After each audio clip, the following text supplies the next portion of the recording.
Robert. Well, the journey begins, I guess, with I became a Benedictine oblate. I was attached at Derry Abbey near Reading, and being a good Anglo-Catholic, I wanted to do some research on Church of England Benedictine communities, and the one that kept being mentioned to me was Nashton Abbey. Now, Nashton was once the powerhouse behind Anglo-Catholicism within the Church of England. And I casually mentioned this to my oblate master, Gervais, and he said, oh, when they closed, they deposited their archive with us. Would you like to have a look? Well, the historian in me jumped at this. And I was shown to some dusty boxes in a back room, and I was told just to help myself and to get on with it. Well, a lot of these records hadn't been looked at for 30 years, possibly. And I began to digitize what I could, take work home and to review it in my own sort of leisure. Well, after a day of doing this, that's when I came across the boxes labeled Dom Robert Petitpierre. And I thought, just another monk who, like many of Nashton's monks, were, they were published authors or theologians. So I thought, I'll have a look, see what there is. And my mind was blown away by the contents of these musty boxes. And my research into what was once a great Church of England institution ended, and my work in Dom Robert began. I set about studying his life, meeting individuals that had known him. I became good friends with his niece, Susan, who's been a big help in fleshing out some of his family details in preparation for tonight's meeting. And I spent a lot of time buying up a lot of, he has about 5 or 6 published books. One of them being, I think most of you must know, the Bishop of Exeter's report on exorcism. Well, Dom Robert, we'll start with his earlier background. Dom Robert was born on the 24th of January in 1903, his secular name being Maximilian. His parents were George and Jean Adelaine Petitpierre from Switzerland. They were living in Ealing in London. He had 2 brothers, Roger and Bernard, that were much younger. His very early childhood was quite unremarkable, but by the age of 7 was when he recorded having his first paranormal experience. And this is what set him on a path, a road of a lifetime commitment to researching the supernatural and demonology. His family relocated to a big property on London Road in Malden, and it had been previously owned by a lady of a fairly advanced age, and she had passed away hence why they bought the house. His 2 younger brothers were sleeping in one of the top bedrooms, and the nanny was sharing a bed in the same room, when she started reporting to the mistress of the house that a figure of an elderly lady kept visiting her at night, standing at the foot of her bed and just staring at her. Well, the mistress of the house didn't take this seriously at first, but she did when one of the brothers, Bernard, started reporting the same, that he too was seeing the spirit of this elderly lady. And he was often found to be screaming as well at night. Well, his mother and with Robert, started asking the neighbours questions of, what was, can you describe the previous occupant, please? Age, that sort of thing. And it became apparent that the spirit, the spectral visitation was in fact the previous tenant. It seemed to settle down though when Bernard was moved into a separate room. But apparently, by 1917, these visitations started up again when members of the Royal Worcestershire Regiment were billeted at the house. But Dom Robert's mother began instructing the three boys on spirit and the spirit world and other sort of strange sort of goings on that they might encounter as they were growing up in life. Now, what is striking at this point is that Dom Robert makes a note in one of his diaries that his father had lived for a series of years in Indochina. And whilst there, his father apparently developed psychic abilities, and that Robert remembers his parents quite often sitting around a table talking about these psychic powers and sort of trying their best to understand what was going on. Though sadly, Robert has made no notes of what these psychic abilities were, and even his niece sadly couldn't fill me in as to what specific abilities that his father had. But Robert he has made a note that when overhearing his parents discuss these psychic powers, he writes that it was in much the same way as others thought of space travel, I suppose, which sort of made me chuckle at the time when I found that note. But it was around this time that Dom Robert started believing that spirits were more of a place memory instead of a trapped spirit. And this would sort of set the pace really for Robert's research in his sort of early career really in this field. We skip along a bit to 1921 when he was a student at Merton College. And this was sort of the tipping point really. As a student, Robert had experienced particular experiences which put him in contact with other like-minded individuals. And he's interested in black magicians, particularly in black magicians, psychic forces and demonology began to take root at Merton. He'd begun a friendship with another almost forgotten legend of the Church of England, which is Reverend Gilbert Shaw, who was already by 1921 making a name for himself in his own personal study of demonology and witchcraft. Now, Robert was persuaded by Shaw at this time to attend his first exorcism, which was at Ensham in or around, say, 1922. Apparently, a group of black magicians had been at work in the town and had caused utter chaos. And there was an utter feeling of dread. And the vicar there had sent out, as I jokingly called, the bat signal. And Gilbert Shaw came along with his little team. Another member of that team was the Reverend Hugh Trotter, who would later appear in a lot of other work that Dom Robert would be undertaking. And between them all, they managed to exorcise the town, which I think is an incredible feat, especially in 1922, when we must remember that the Church of England had no stance on demonology or on the supernatural at all. It was nobody was talking about this.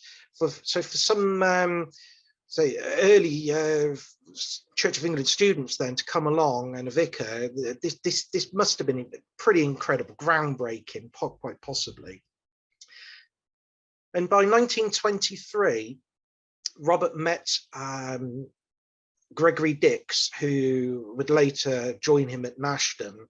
But Gregory Dix is a famous Anglo-Catholic theologian who wrote the book, The Shape of the Liturgy, which is a bit too highbrow for me, but I'm told it's exceptional. It's an exceptional book. So Robert was mixing with some high-end academics, really, and their connections were the supernatural. Now, with Gregory Dix, the pair exercised a room in the mob quad at Merton of a place memory. And according to the notes that I looked at, it was of a Tudor-dressed gentleman who was walking into the room, but he was cut off at the shins. And Robert did some research and discovered that the room floor had actually been raised due to some flooding or damp issues. And Robert then surmised that this was in fact a place memory, not a trapped spirit. And the pair used, unfortunately, I don't know what form of exorcism, but they committed to an exorcism, and the spirit was never seen again. There were other incidents that he was involved in whilst at the college, but because of time, you know, I won't go into them, but if anybody wants further information, I'll be quite happy to supply that at a later date. But in 1926, having graduated, he attended St. Paul's Missionary College in Lincolnshire, where he was studying theology and to prepare for ordination. He was here with Gilbert Shaw, and they were sort of the dynamic duo of the time, I assume. And the pair went and exercised a church apparently there was a negative feeling, some dark energy in the building. And upon some research, Robert noted that the church itself was built on a pagan burial ground, and that the negative energy could be caused by the spirits that hadn't been baptized and hadn't been sort of had entry into heaven. So the exorcism at that time was a requiem mass, and amongst other things, and this moved this dark energy on sufficiently. This was another feather in Robert's cap, and it pushed him even deeper into this very, what was at that time period, a very shadowy and murky sort of world. And with Gilbert Shaw, the pair began to research ley lines, and they developed a theory that I've never quite come across before. It was in their opinion, and I mean, bearing in mind this is the 1926, 1927. In their opinion, ley lines were used as a conduit to work magic. Our ancestors were using them to move energies and to launch psychic attacks on different communities at different parts of the country, if not around the world. And as a side note to this, Dom Robert honestly believed that in 1926, the general strike that the country was undergoing was actually brought about in this way by communist black magicians working out of Soviet Russia, that they were using ley lines to launch a psychic attack on the country. This in itself fascinates me. I've never heard this before. By 1928, Robert is ordained a priest, and his next sort of experiences, there's Dom Robert, that's my favorite picture of him. By the early 1930s, he was teaching at Bede College in Durham, when his mother was asked him to come home and to help a fellow neighbour out. And it was a Mrs. Dorothy Kerrin She'd bought Chapel House in Ealing, which was a former Franciscan priory, and she had reported to Dom Robert that she could smell incense and hear chanting, and there was the Franciscan monks being seen sort of skulking around in the hallways. Well, Robert was initially skeptical at first, but he wanted to investigate, and his initial investigations came to nothing. But on the final night of staying in the building, he could smell incense, and before long, even he was seeing with other witnesses these Franciscan monks, and the lady kept complaining, especially when Dom Robert had just performed a mass in the chapel there. She complained that all she could hear was the whole mass in Latin, when really Dom Robert hadn't used Latin at all. This intrigued Robert, so he hung in there to commit to further investigations. And in the end, he decided that he had awoken some sort of place memory by the use of playing chants that was happening in the chapel. Now, for those who are unaware, with the Anglo-Catholic side of the Church of England, there's a great emphasis on, a lot of the old style rituals, especially playing chants, etc. And Dom Robert was, was a keen Anglo-Catholic, so he was using playing chants in a situation where in other Church of England chapels and churches, you may not have heard it. So he felt that the use of the playing chant had awoken these place memories, had brought the building to life effectively. And this begins his thoughts on a cause and effect type approach to the study of the supernatural. Were spirit or place memories being awoken by a cause? And this was a theory that he would stick to for the rest of his life, and most of his research was based on this idea. Again, by 1938, we see him have another experience. It was in a church in City Road in London. He was now an assistant priest here, and he was astounded to see that there was a priest sitting in one of the far end pews. And when he went down to ask the priest, "Are you okay? Do you need anything? Who are you?" The priest had quite literally disappeared in front of his eyes. And Dom Robert makes his notes on this. This was something that he wanted to revisit, but sadly, events sort of overtake him a little bit, and he never was able to investigate that. One of these events that sort of took over his sort of late 1930s was his study of psychic abilities, mainly on his two brothers, and he was using them as guinea pigs. Now, as to the type of investigation or what techniques were used, sadly, that information is missing, but the notes are there that he and his brothers were committed to some form of psychic investigation on themselves, but the outcome, sadly, I don't know. It's annoying when the information, you get half of the story and then the rest is missing. It really is. As part of his work into psychic abilities, he did take one of his brothers to an investigation, and it was an investigation of a noisy spirit. And Robert noted that during this investigation, he was mentally talking himself, working through all his own theories of what was happening, cause and effect. And when his brother sort of began to respond to him out loud, and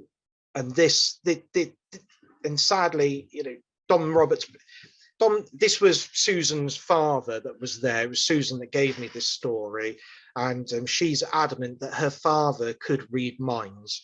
As to what Robert's thoughts were on this, sadly they're lost to time, but I think it's definitely worth noting at this point in his life that he was testing psychic abilities and was having some sort of experience with, certainly with his one brother, if not both of them, in this field. In 1943, Robert finds himself in charge as a chaplain of the TOC H branch in London. And it was here that he began studying what he calls the little demon phenomena, or how fallen angels influence our lives by distorting and twisting the earth and the people in it. And we begin to see his more and more in his notebooks, his thoughts on, you know, demonology, demonic entities, spirits, dark forms. And it was whilst he was in London, he met up with his old friend Gilbert Shaw. Now, Gilbert Shaw had already sort of made a name for himself in the field of demonology. But Gilbert Shaw was running a discussion centre at St Anne's in Dean Street, London, and introduced Robert to T.S. Eliot and Dorothy Sayers, who became good friends of his for the rest of his life, really. And it was through this group that Dom Robert experienced his first genuine case of demonic possession.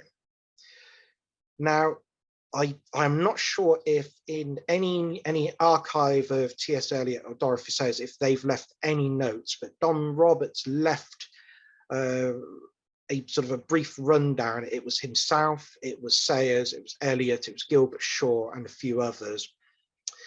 Went to help a lady who had found herself under attack from demonic forces. She'd been mixed up in some sort of dark occult. She had left, and as punishment, she felt that she was under attack. Now, the other signs of this demonic possession that Dom Robert notes was that under demonic control, she was demonstrating telepathic abilities, long periods of intense meditation or stillness. And after satisfying themselves by administering a series of tests that they had developed. Now, keep this in mind for towards the end of this this talk, please. This is an important point, that they were creating a series of tests. Now, after satisfying themselves that this woman was indeed being attacked by demons and was suffering with possession, they began a exorcism. It's likely that they were using the Roman rite of exorcism. And during this, she demonstrated incredible strength by dragging 3 of them around the room whilst apparently hopping on one leg. And after further demonstrations, the demon gave up the fight. The exorcism was a success, and the lady was released from her troubles and never showed any signs of being possessed or being under any form of attack from any, what Dom Robert would call, little demons again in the future. But past 1945, this little St. Anne's group wasn't to last. Gilbert Shaw had moved on, and in 1947, so had Robert. Now, Robert joined the Benedictine community at Nashton. Already present there were his friends Gregory Dix, Anselm Hughes, and a couple of others. And whilst there, Robert was quite instrumental in their production of incense, which some of their recipes are still floating about. You can still find in any good sort of New Age shop. But he was the founder of where is it? Sorry, I've lost my notes. He was a founder of the Council for Prayer for Unity, which sought to bring Anglo-Catholics and evangelicals together. He put a lot of thought, time into this, and he became a key player in the League of Apostolic Faith and Order, which was created to broaden international ecumenicalism, and he worked hard to invigorate the church with developments in theology, spirituality, and social concern. And he became an early jet setter of all things, and met with several other religious leaders, and became a guest speaker at particular events abroad that were to do with demonology, exorcism, and Christian mysticism. So already abroad, he was beginning to make a bit of a name for himself. Yet here in Old Blighty, the Church of England pretty much kept the door shut on him at this time. So whilst he was busy with that through the sort of the mid to late 1940s, it was the 1950s that he began investigating again particular cases that were being sent to him. Now, certain priests were hearing about Dom Robert's work and reading his papers that were being printed by Nashdom Abbey. And these vicars were writing to him direct and asking for his assistance. And it wasn't long before the public were writing as well, as the information was getting out there that there was this monk, Benedictine monk exorcist out there that was quite happy to help with your troubles, with your spiritual problems. And in 1955, he was asked to investigate a case that he calls the Blacksmith's Forge. It was a case of poltergeist activity, and he makes notes of being present when objects were coming off of a mantelpiece. There was the individuals that were living there were also reporting windows opening and closing, and he wanted to do what he could to help. So he spent 48 hours staying at the premises and investigating the phenomena. He makes a note of thuds, scratchings on the walls as well, and an air of general sickness that was befalling him and the residents of the building as well. And he found that what cleared this poltergeist, this dark energy away, was that he was able to do a mass within the building and recited the St. Patrick's breastplate prayer, and did some hands-on healing on the actual, the residents, the family themselves. And he was convinced that this was all that was needed to clear the building of this particular problem, and was successful. There are no other mentions of a return visit. There's a second case listed of a single lady who wrote to the Abbey requesting his assistance in a case where she was reported on a phantom door knocker at a particular time at night. The door knocker would rattle, and then you would hear thump, thump, thump, thump, thump down the hallway. And it happened every night at the same time. Apparently it was at 3 a.m. Now, Dom Roberts spent the night at this house, and he tried at first, he makes a note of trying to catch the culprit out. He felt that it might be a man that she had spurred that was, or some sort of, children being naughty down the street that was just causing a bit of trouble by door knocking at an ungodly hour. And no matter how hard he tried, he just couldn't catch anybody knocking on that door. And he certainly makes a note of hearing somebody walking down the passageway from that door. And he came to the theory that the trouble itself was being manifested by the lady, and he committed some tests. Again, what tests? It's frustrating, I know, but I don't know. Apparently he tested the lady for some sort of psychic or telekinesis ability, and she demonstrated signs of this, and believed that she was demonstrating as well that she was worn out, she was tired, and that she was possibly unknowingly releasing pent-up anger, tension, or tiredness out, and this was manifesting as a some sort of phantom, perhaps, that was knocking on the door. He blessed the house. He did some hands-on healing and brought some peace to this lady, and that's where the case ends. He was never called back again, though there are a couple of letters from the lady. It looks like that he did keep in touch, just making sure that she was fine, really. By 1958, we see Robert now committing a lot of his ideas and his work to paper, and the air wasn't right just yet for any books on the supernatural or demonology from a clergyman's point of view.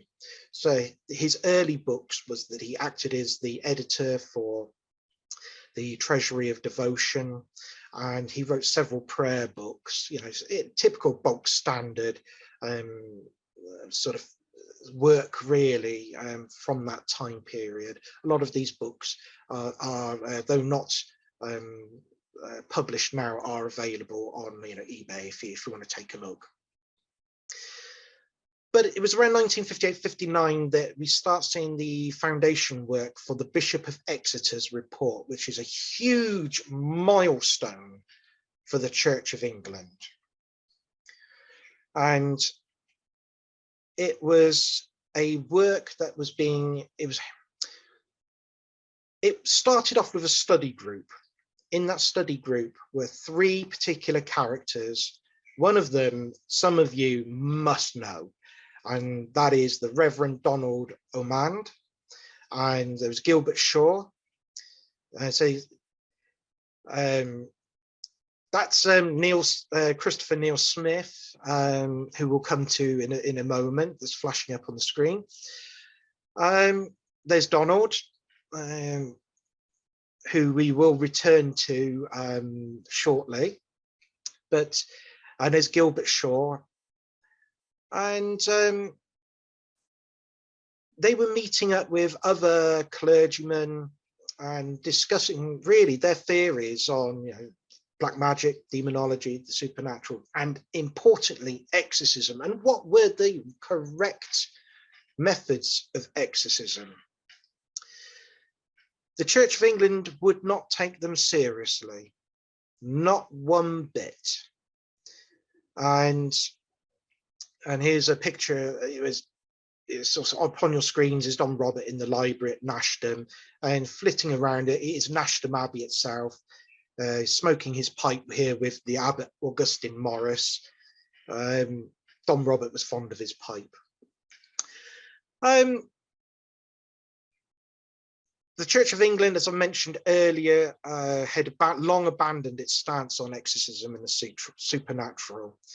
And the Anglo-Catholic priests and those of that ilk were, say, informally meeting quite regularly to discuss this subject. And Dom Robert was keen to get this work out into the public. He wanted the general public, good Christians in his mind, to be armed, to be able to arm themselves against demonic attacks, occult attacks, black magic, witchcraft, the usual thing, the usual worries from that sort of time period.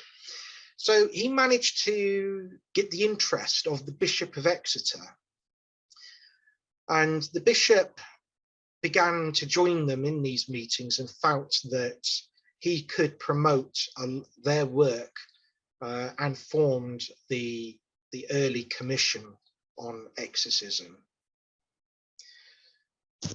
Whilst he was working on this in this group, Dom Robert sought dispensation to be able to leave his abbey, his monastery, quite freely, because he wanted to be out there with the people, helping the people. And a former abbot for Nashton, David Weston, who was known at that point as Don Wilfrid, mentioned to me that Dom Robert was only happy when he was out and about among the people. He was a good Benedictine monk, but found the strict rule of the abbey to be quite claustrophobic. He couldn't grow, he couldn't help people as much as he could whilst being outside of that. So the bishop gave him permission to leave. Though he was still connected to the community, he was able to travel. And the people he met sort of describe him as a little bit eccentric. He was often wearing his beret, smoking his pipe, but quite happy to discuss demonology, exorcisms, and his work in the supernatural. And whilst traveling around, this is when he was helping a lot of people.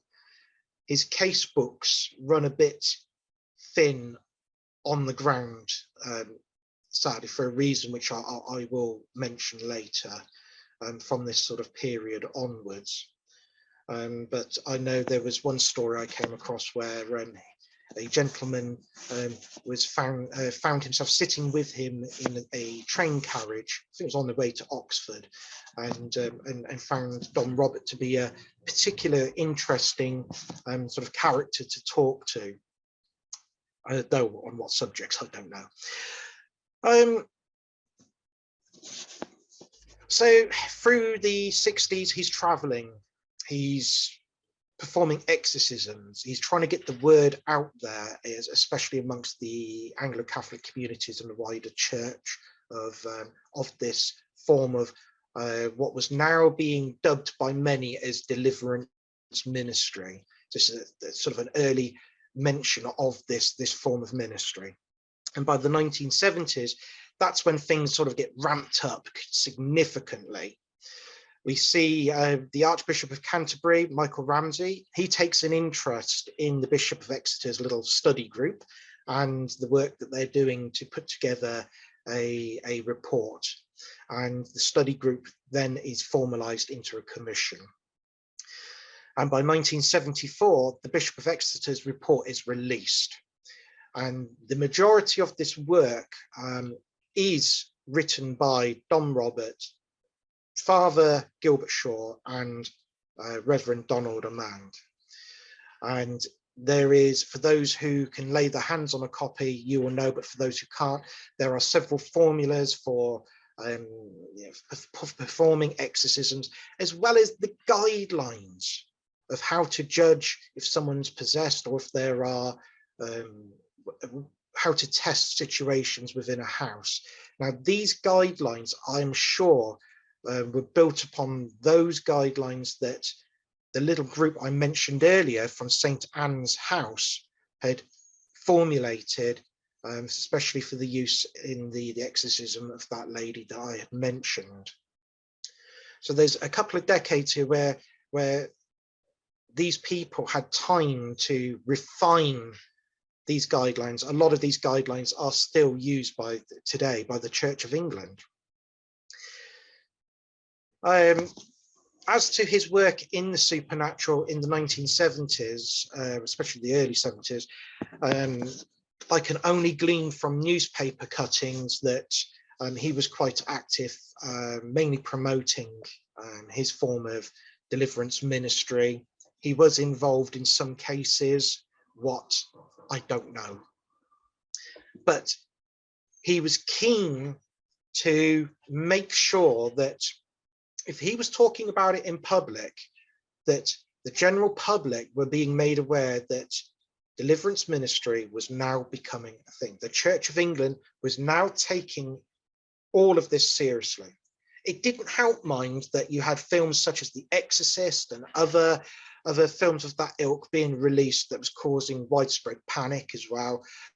But without those films, I don't think we would have seen a revival within the Church of England in the study of and the research of demonology, the paranormal, etc., which still takes place, though a little bit clandestine.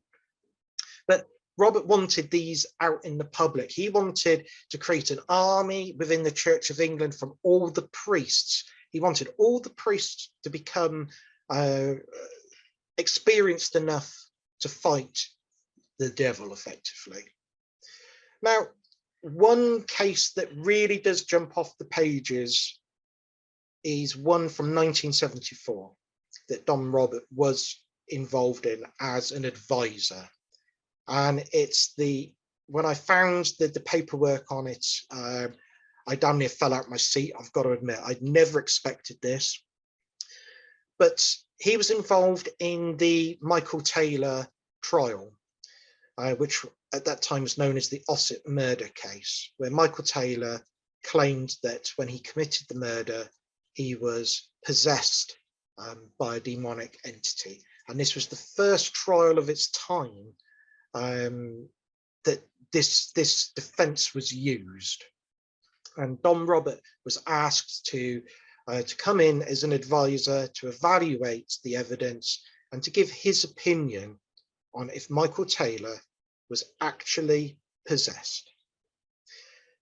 In the notebook, Dom Robert puts to the test the evidence. He uses the guidelines that he had helped formulate.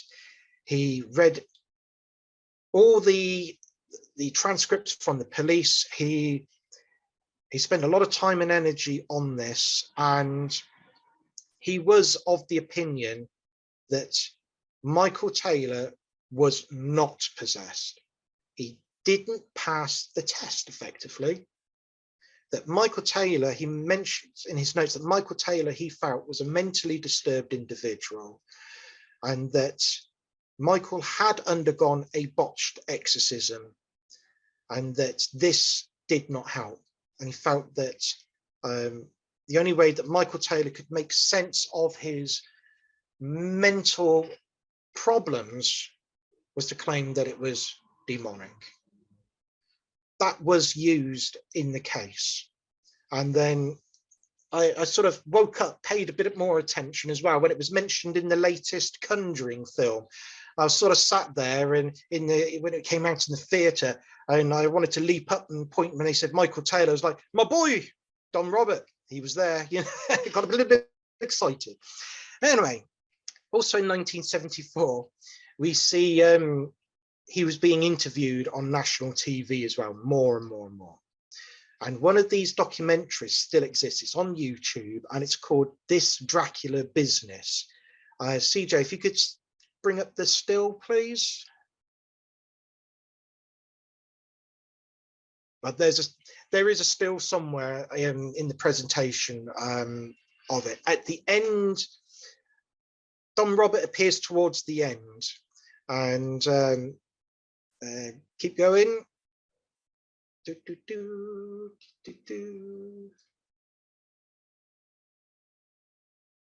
It's here somewhere.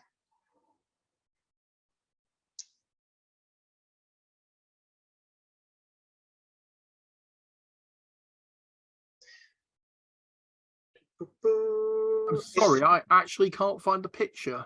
That's okay. Never mind. Yes, it's on YouTube. If you skip towards the end, he's being interviewed at the end on his thoughts on, you know, Dracula, black magic, etc. So it's worth a watch, really. In the 1970s, two other cases come to mind that some of you may be aware of, and it was one of them was his work with Donald Amand on the exorcism of Loch Ness. Now, Donald included him in this exorcism because of the sheer size of the lake. And the pair of them had conflicting theories on what was going on at Loch Ness. They didn't believe that the monster was actually there. They could agree on that point. But in the notes, Dom Roberts felt it was a place memory. Donald was more along the lines of perhaps a time slip. How they resolved this, I don't know, but they were both committed to a form of exorcism, which they did. They both got into two boats, and as the boats zipped across the water, they made a shape of a cross, and they did the exorcism. And the second time that Robert sort of appears again is again with his mate Donald, when he was asked for his thoughts on how to exorcise the Bermuda Triangle. And Donald invited Robert to go with him to assist, but he was unfortunately unable to go because of his health issues. He was beginning to suffer badly with his eyesight, mainly caused by having, I believe it was type 1 diabetes. At the end of the 70s and by sort of 1980, Robert is beginning to demonstrate disdain for a lot of his colleagues in the Deliverance ministry. A lot of these people he had trained personally, or he knew through the different group, through their little social circle then. And there is a letter, there's a copy of a letter that he writes to the Reverend, was it Christopher Neil Smith? If we could bring up a picture of Neil, please, CJ.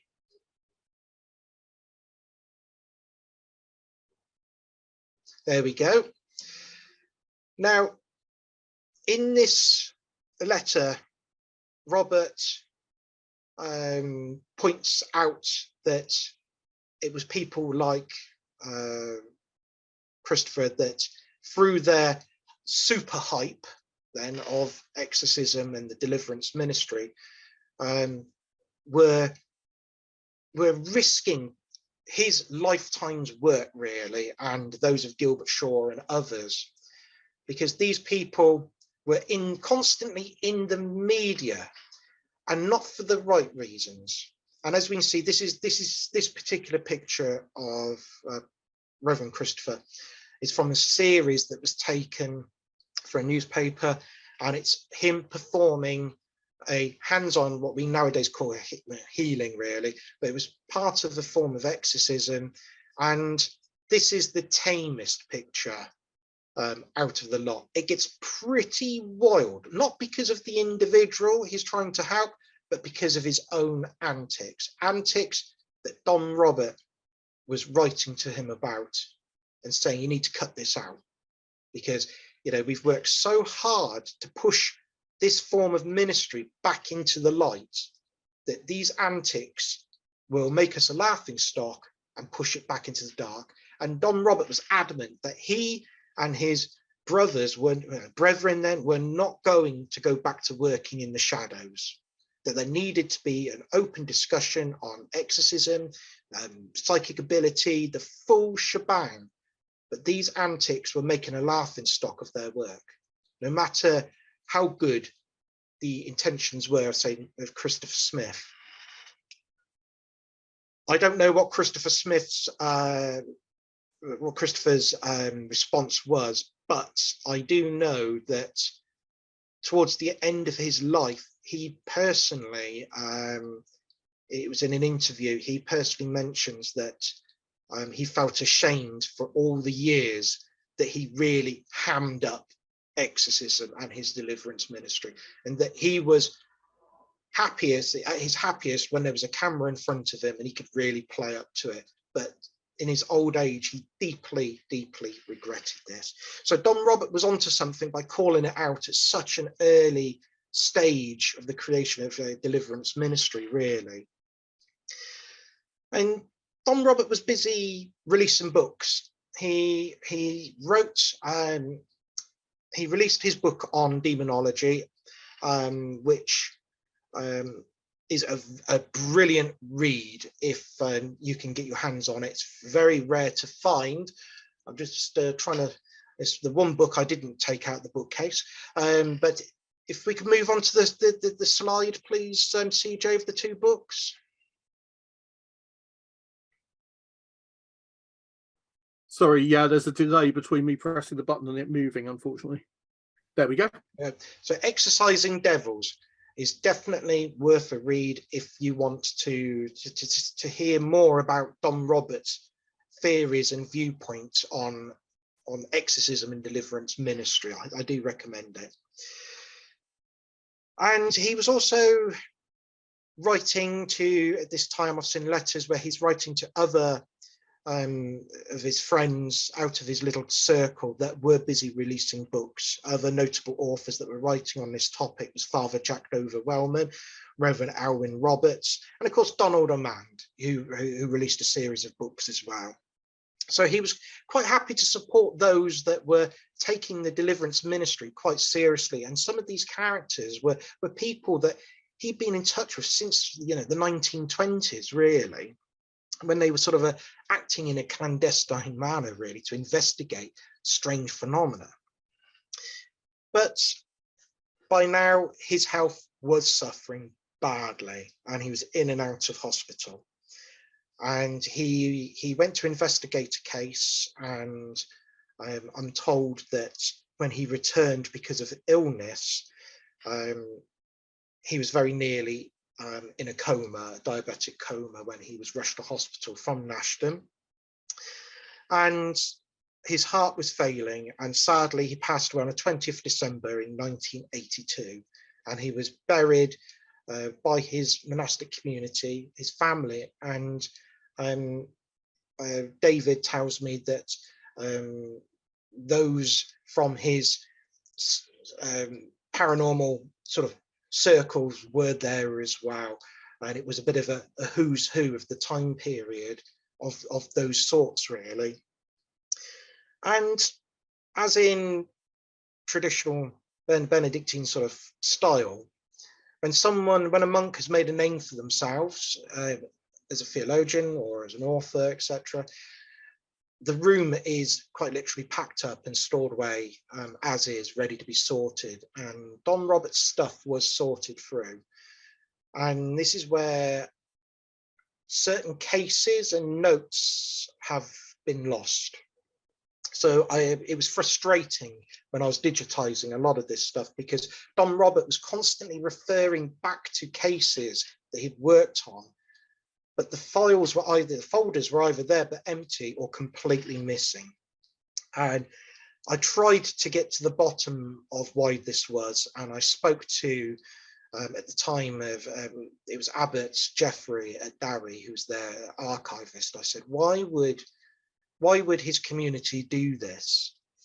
And apparently it was in case there was some unsavory information there that they felt wasn't worthwhile keeping. It was destroyed, and that was backed up eventually. In the last box, I found a note attached to a file that just simply says, Abbot, a bit of unsavory business for you to look at. It was case number 62. The folder itself was empty. There wasn't a scrap of paper in it. So sadly, a lot of Robert's papers are lost, but I do hope that somebody will find some somewhere.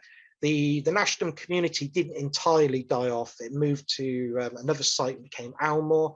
Almore is now at Salisbury. There's only 4 monks left. And I've tried to reach out to them in the hopes that they'll turn around and say, we've got a box of Dom Roberts right here. But I've had no joy, sadly, from hearing from them on that front. But sort of what next? Where do we go from here? Well, as I see it, Dom Robert is a forgotten visionary in the Church of England. Deliverance ministry has almost gone back into the shadows. There are priests out there who are committed to that work. But it's very clandestine. You very rarely hear about it. It's not sort of, mainstream really, which I think Dom Robert would have totally disagreed with. He wanted people to be talking about this. So my view is that I want to get the information out there. Talking to you has been fantastic. It's the first for me. And if you can go away from here tonight and look up Dom Robert, look up some of the characters I've mentioned and learn more of their work, not necessarily from the religious point of view, but from the study of the supernatural and the paranormal, I think you will all agree that these chaps were some of the early investigators of this phenomena, and they really do need to be remembered. And please do get out there, pick up some books, look them up on Google, give me a shout anytime. You know, if I can help, I will. So yes, please do raise awareness of Dom Robert and his chums. And I wrote something cheesy, I've got to admit. I loved a bit of cheese. And that is, when you are all investigating a case, spare a little thought of a monk in his beret, smoking his pipe, who had spent his entire life looking for the truth. And when you hear that bump in the night, ask yourselves, what would Dom Robert do? I'll leave you with that thought. Thank you very much. Byron, thank you very much for a wonderful talk on behalf of ASSAP and all the members that are here this evening, and everybody else who's going to catch up with this on the YouTube channel. Thank you very much.